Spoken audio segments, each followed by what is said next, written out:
Welcome to Write Club PHX! Alright, good afternoon.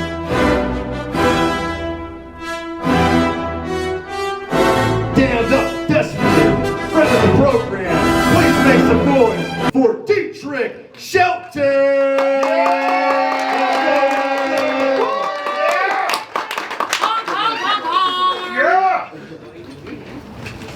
Side note, trigger warning. There's a trigger warning for the word B-I-T-C-H. You've been warned. Oh no! Hey. So, okay, something about me. I am on the autism spectrum. I have a hard time reading body language and social cues. I also have a tendency to either overreact to situations or I underreact to situations. I will give you an example of both things happening. So I was standing in line, and this lady decides to try to cut me in line, and I'm like, look, sweetie, you're gonna have to wait your turn. She's like, damn cow me, sweetie. I'm like, look, bitch, you're gonna have to wait your turn. I mean, was that better? And as a result of my inability to effectively communicate, I have a hard time picking up on the ladies. It's not bad luck, it's not bad timing, it's me. like this one lady says to me, Diethrich, you have nice lips, does that mean you're a good kisser? To which my response should have been, girl, you know I do my thing. But no, not my social retarded ass, no. Instead, my response was, I don't know, I've never kissed me. Which, by the way, is the correct answer, not the right answer. Because 3 days later, yes, it took me 3 days to realize, ooh, shit, I think she was hitting on me. So, I've never kissed me, but I definitely fucked me. Turns out I'm a damn good kisser. Now, luckily, as I've progressed in this world, I've had my fair share of girlfriend. And one day she asked me, what are we doing for our 2-week anniversary? To which I said, 2 weeks is not an anniversary. Once again, that is the correct answer, not the right answer. I told my roommate this, and she said, and you wonder why you're single? I'm like, no, I don't. I can put the pieces of that puzzle together, you know, because the puzzle piece is the symbol for autism.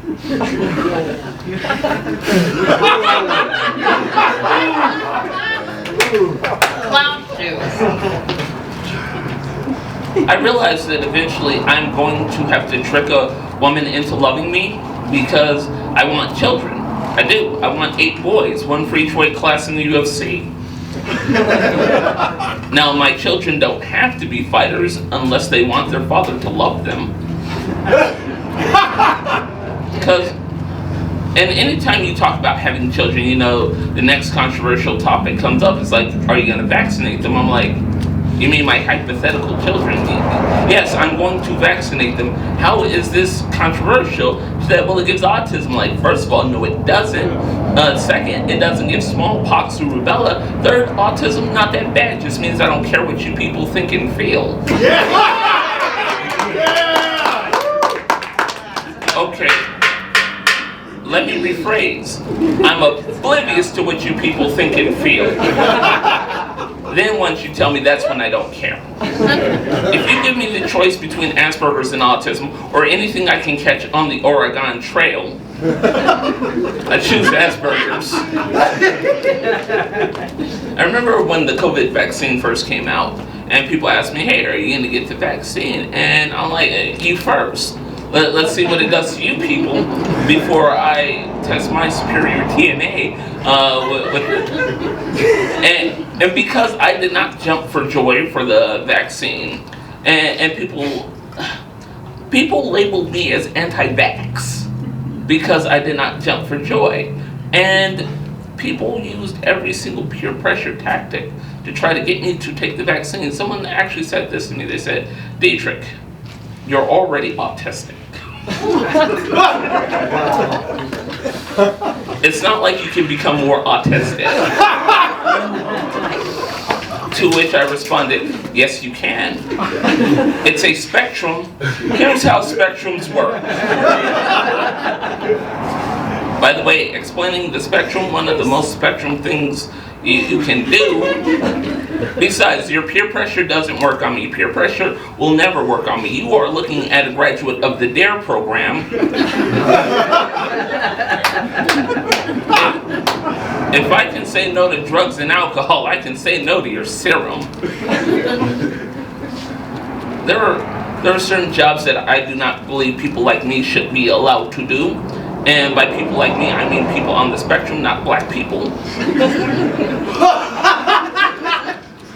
I do not believe that people like me should be allowed to do customer service. Guess what I did for 20 years of my life?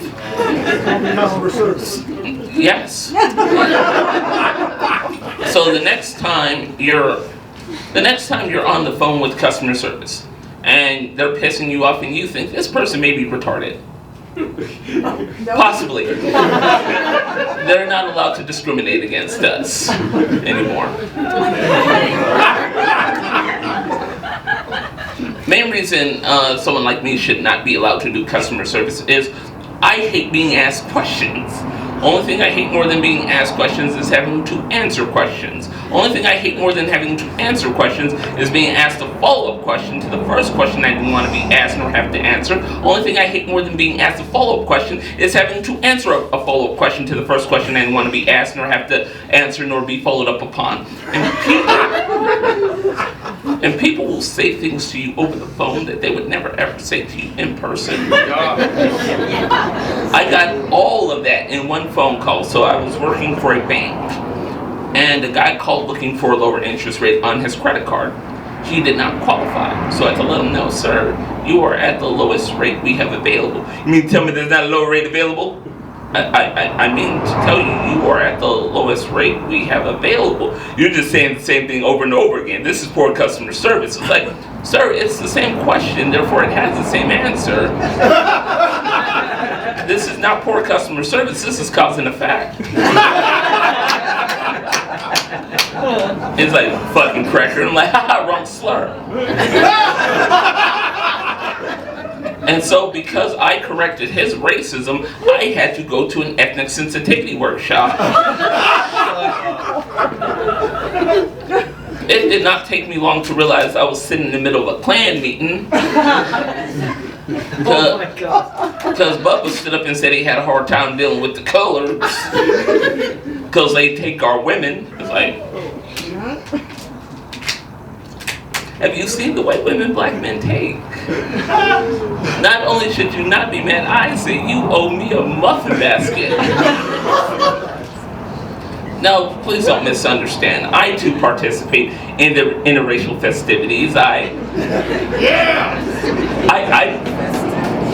play in the snow.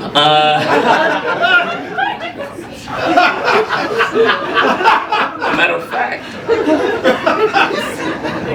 fact, I was having the sex with this Caucasian lady. Nice. And she whispers in my ear, "Can I say the N-word?"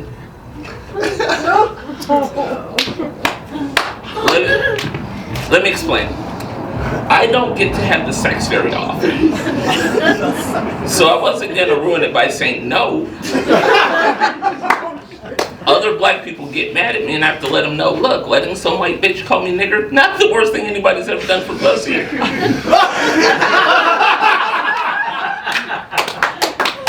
I thought to myself, maybe this will be sexy. That's my mind actually went there. And then I heard it out loud. It was not sexy. She dropped the hard R, I gave her the hard D. What followed was the most angry militant finish in history.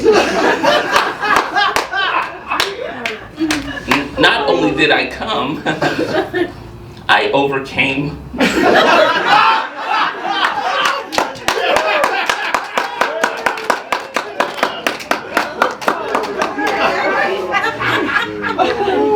Well, I mean, what can I say? There's not a lot of us in Arizona, and this time I do mean black people.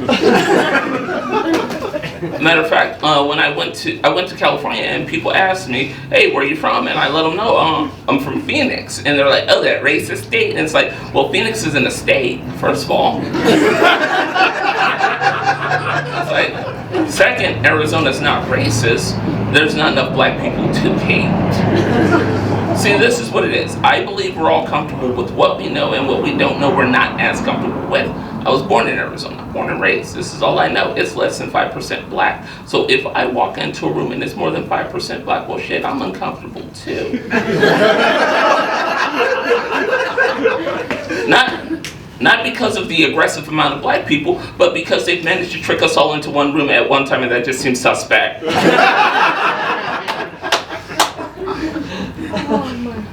I remember in 2016 when Donald Trump won the election, and at that moment, white people developed the righteous indignation to walk up to me and say things like, one guy walked up to me and said to me, "Hey, you know, some people had it worse than the slaves." And I'm like, that's a weird thing to say in Panda Express. But if I am nothing else, I am a student of history. And I do know that during the days of constructing the railroads and the cave exploration, the Irish weren't treated very well. Matter of fact, they would send the Irish into mines with dynamite, which was a very dangerous endeavor, but they would not send their slaves into mines with dynamite because at the time, slaves had a monetary value and the Irish had no value. And so as a result, the Irish protested this, and in solidarity, they wore red handkerchiefs around their necks, and that is where we get the term redneck. To that, I said, if the Irish didn't like working conditions, they could simply, leave. Could you imagine a slave trying to turn in his 2 weeks' notice? It is with the heavy heart and fondest regards that I inform you, effective 2 weeks from today, I will no longer be at the Montroe plantation. The friendship and the memories I've gained here, I will treasure and take with me wherever I go. God bless sincerely Josiah Freeman. Slave master reads it, sincerely Josiah Freeman. Oh, well, you will be missed, sir. You will definitely be missed. And then you throw out the obligatory, well, I'll come back and visit every once in a while. It's like, oh no, we're not going to miss you because we're going to let you leave. No, we're going to miss you because we're going to hang you because you can read and write. Oh, that hurt like truth. Mm-hmm. I do believe, I'm not sure if it was one of Will Smith's idiot kids or Raven Simone that said if only white people love black people as much as they love black culture, we would be further ahead as a society. And at first I thought, wow, that's pretty profound. And then I remembered, oh, wait, they're idiots. I don't want white people to love me like they love black culture, because one, I don't want them to try to steal me again. And two, I would much rather white people love me like they love puppies. Because let's face it, we care more about animal rights than we do civil rights. And proof of that was, well, there were several pieces of evidence. Like, for example, like the Feed the Children in Africa commercials.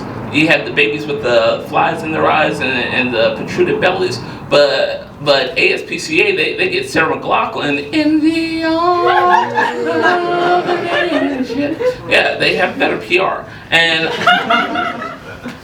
another thing happened. I was walking through a mall, and these people were protesting this pet store because they buy from a puppy mill. I didn't know what a puppy mill was, so I asked the lady, hey, what's a puppy mill? She said, well, it's a place where they breed dogs strictly to be sold. Could you imagine if they did this with humans? I mean, you can relate more. Yeah. Wait, what? Did you just compare black people to puppies? She's like, no, I love puppies. Like, whoa! Which proves to me the world would be a different place if the Humane Society existed during slavery. Because you'd walk onto a plantation and you're like, man, you got like 100 new slaves. Did you go to the auctions? Like, oh no, these are all rescues. I open my heart and my home to these majestic beasts of labor. and I give them forever homes. That's what we're calling slavery now, forever homes. But the question is, who rescued who? We fast forward to the today time, and a little white lady brings me into Panda Express, and the manager says, "Ma'am, you can't bring that in here. It's a health code violation." And she said, "Oh no, it's okay. This is my emotional support Negro. I suffer from anxiety, and when I look into a sweet Negro face, I'm calmed."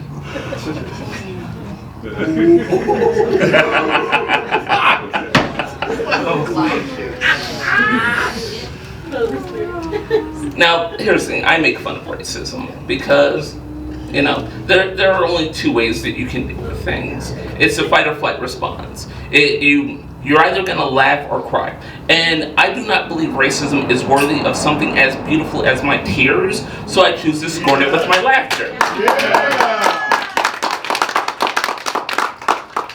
And if you just pay attention to racist things and take yourself out of it, you realize just how stupid it sounds, and you can't help but laugh. Like, I get a text message that says, "Not to be racist," which means here comes the racism. "Is it true black people have an extra muscle and bone in their leg for running and jumping ability?" To which I responded, "We don't discuss with outsiders."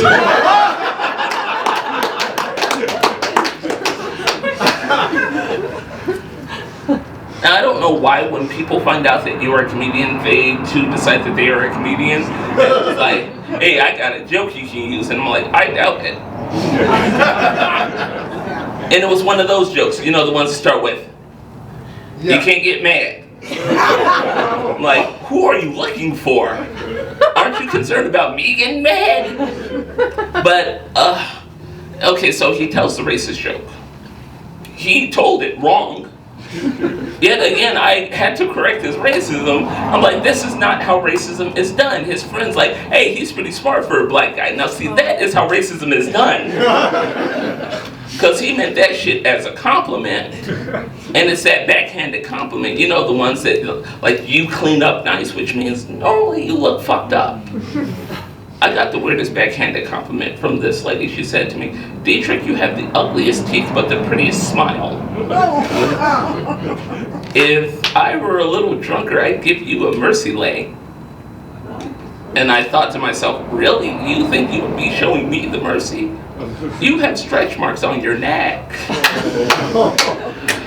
You look as though you loaded makeup into a shotgun and then Kurt Cobain'd it on. And when she started crying, I realized, oh shit, I might be saying all this out loud. She's like, I can fix the hair and change the makeup, but you'll still be ugly. I'm like, wow, you still think I'm the ugly one here?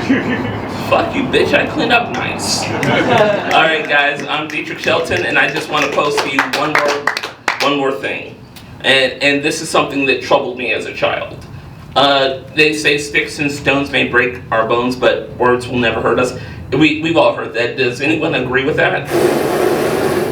Okay, so, and when my teacher said that, and this is where I got in trouble, because apparently I talked back, but she said, "Sticks and stones will break your bones, but words will never hurt you." And I asked her, then why is the pen mightier than the sword?